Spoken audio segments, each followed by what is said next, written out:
Okay, welcome back. We're getting all fancy now. We've got a 1080p camera, not the crappy one on the laptop. Got a Rode mic, so this should be way better than before. Professionals around here. So anyway, let's get into the video. So this video is how to increase free testosterone. Obviously, you'll know if you're in this area of self-improvement and working on yourself. I guess it's the same thing. There is historical lows of testosterone. The standard levels were 600 nanograms per deciliter in the past, and they're now 300. So we're on a trend downwards. You can go look at this yourself and do your own research. But ultimately, this leads to high divorce rates, the feminization of men, lack of leadership, low fertility. And then obviously all the side effects that we have ourselves is that we're always tired. We find it hard to keep the fat off us, slowly, perpetually put on fat over time. We can be moody. Obviously loss of sex drive, and those things happen later in life as well, but end up being depressed, overly negative.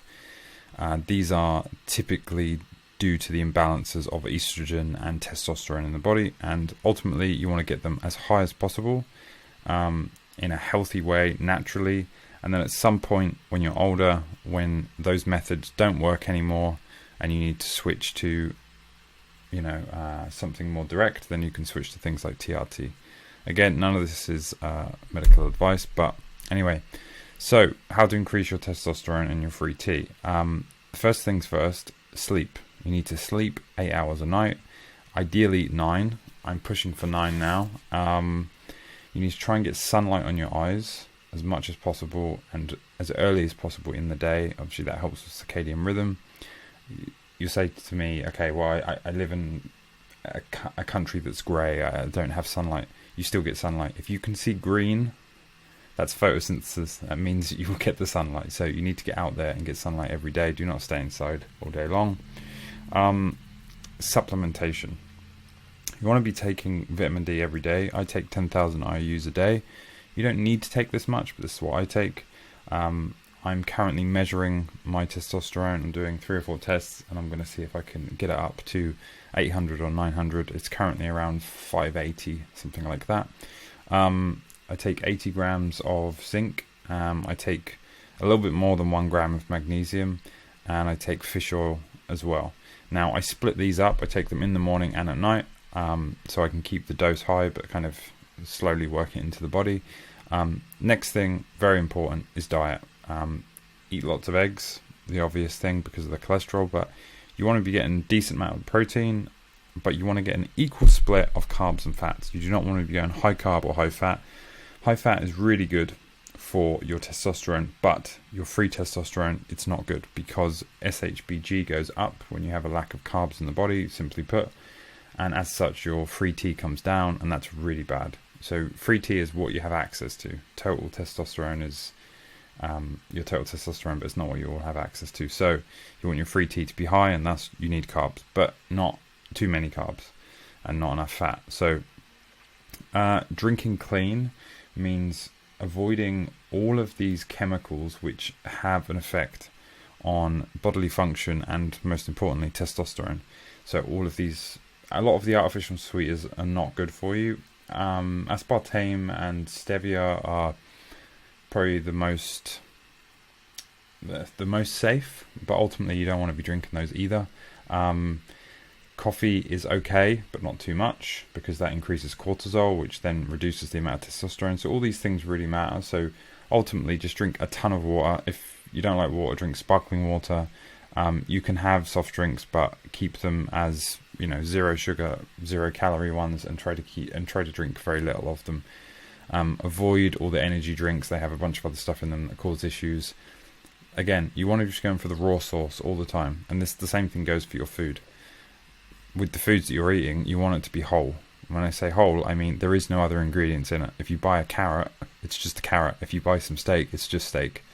That's whole ingredients. And screw everything else.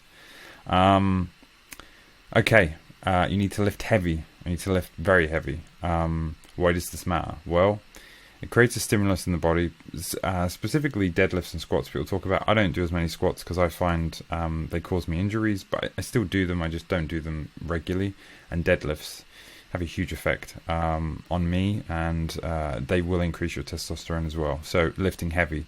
If you're lifting light and you're doing high repetition, you are not going to increase your testosterone from that stimulus. But if you lift heavy, you will. Next thing, don't overtrain. So I go to the gym very regularly at the moment, almost every day, but I do very little.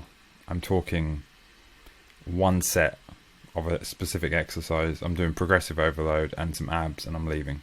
I'm talking like 20 minutes max. So you could compress my workouts probably into 2 or 3 sessions per week that are quite intense.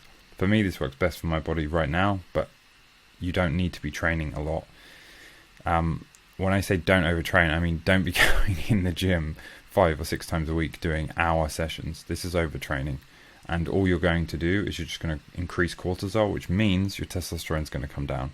So you see these people overtraining and they're actually screwing themselves, and the guys who do less actually have higher testosterone. So you want to be sleeping lots, resting a lot, and then training hard. You need to be below 15% body fat. The way you should think about body fat is as follows. The higher your body fat, the more estrogen in your body. The more estrogen in your body, the imbalance with testosterone, and everything gets out of whack as a man. The other thing that has quite an effect is, lowers testosterone and fertility but increases estrogen, is things like plastics. A lot of aftershaves, a lot of deodorants, they have phthalates in them. These things are very bad for you. So I've only learned this recently in the last 6 months, and I'm slowly removing them. And it's quite interesting because I train regularly, as in I sweat, and I obviously shower, and I do sauna regularly, which flushes my body, and I drink a lot of water. And I'm eating clean. I almost have no body odor, which is so strange for me. So yeah, pretty incredible. So avoid those. And then the most important one, which is a lifestyle factor, is being honest and doing what you fear most. Most of the reason why you feel beaten down at times is because you are not living the life that's true to you. Now, it doesn't mean you need to throw away your life and run away from your life. You need to take responsibility, but ultimately, if you're unhappy or you're depressed or there's something, your life that's really bothering you, it's your fault, and it's up to you to change it.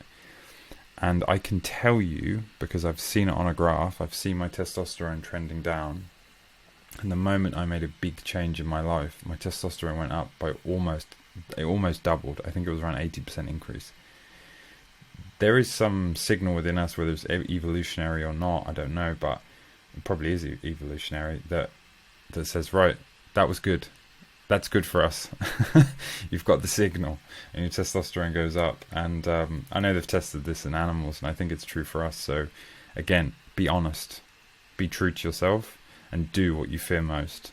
Things like jiu-jitsu, things like boxing, these things we all fear doing. If we're from this current generation, and when you do them, you get a little bit more respect for yourself, and you just feel better, and as a result, your testosterone does go up. So I think all of these factors, they really matter, not just diet and nutrition and working out.